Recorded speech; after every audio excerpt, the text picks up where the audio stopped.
So reporting the findings of an evaluation for this domestic and family violence reform strategy is really interesting because on the one hand, we're focusing on lessons learned, and on the other, we have some objectives or imperatives to be accountable to the ultimate reform objectives.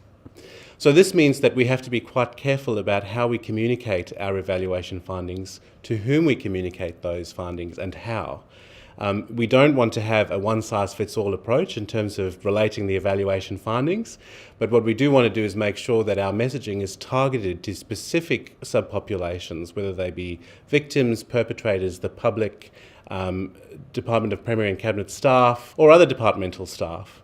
This means that you're not going to probably have a very thick evaluation report that sits on a shelf and gathers dust, but what it should do is be able to have some information that comes from the evaluation that can be shared with all. So a success factor for the evaluation would be if staff working around in the program were able to communicate stories of success and even stories of failure as a means of lessons learned.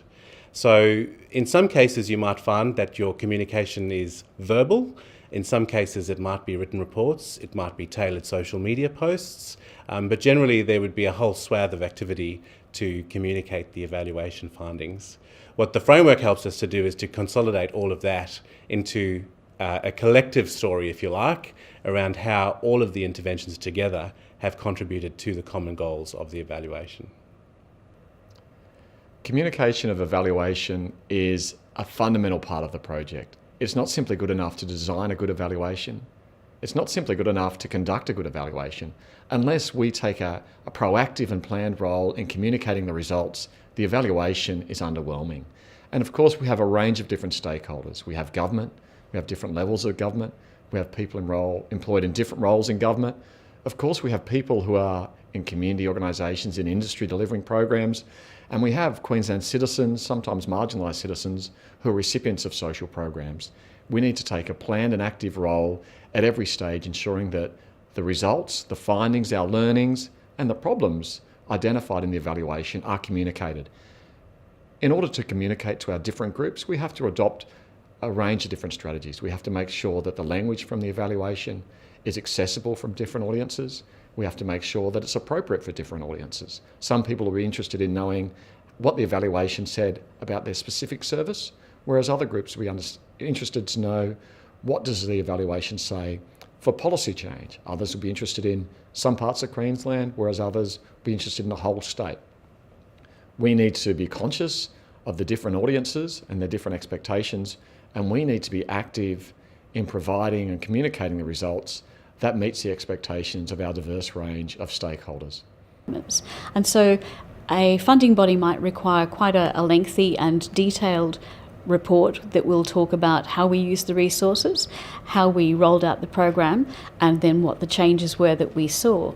The stakeholders might be far more interested in the change that was occurring and the change at the personal level rather than necessarily at the whole population level. So we need to understand our findings at all of those different levels so that we can communicate them. It's also important to understand that information can be communicated in very small bites rather than just big, huge tomes of reports. And sometimes the communication of multiple small bites is far more effective at satisfying those who are involved than a large book that nobody's going to read. And so we can be very creative in the avenues that we choose to provide those bites of information. Evaluation findings are typically presented in the following 6 formats. Can be a full evaluation report, a key findings report, a snapshot, can be a PowerPoint presentation, could be interactive dashboards using Tableau or ClickSense, or it could be using social media or newspaper articles and things like Twitter or blogs. Knowing which format to use when is critical, and you need to really think about your audience. So first of all, you need to think about what does the audience want. So for instance, a policymaker or your funders may be interested in information such as the number of closed cases, may not be so interesting for the general public. The general public may be more interested in knowing if the victims feel safer in the court. You also need to think about if there should be monitoring throughout the evaluation. For instance, is there a need for quarterly dashboard reports, or in the case of domestic and family violence, the annual highlights cards? So it's very important to remember when you're producing findings, who's going to read what sections. So an executive summary or your key findings are more likely to be read by your decision makers.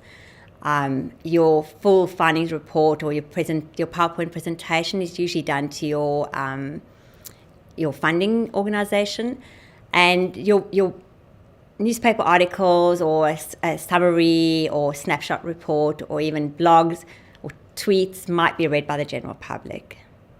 It's really important when you're writing up your findings that you use plain language and steer clear of any jargon.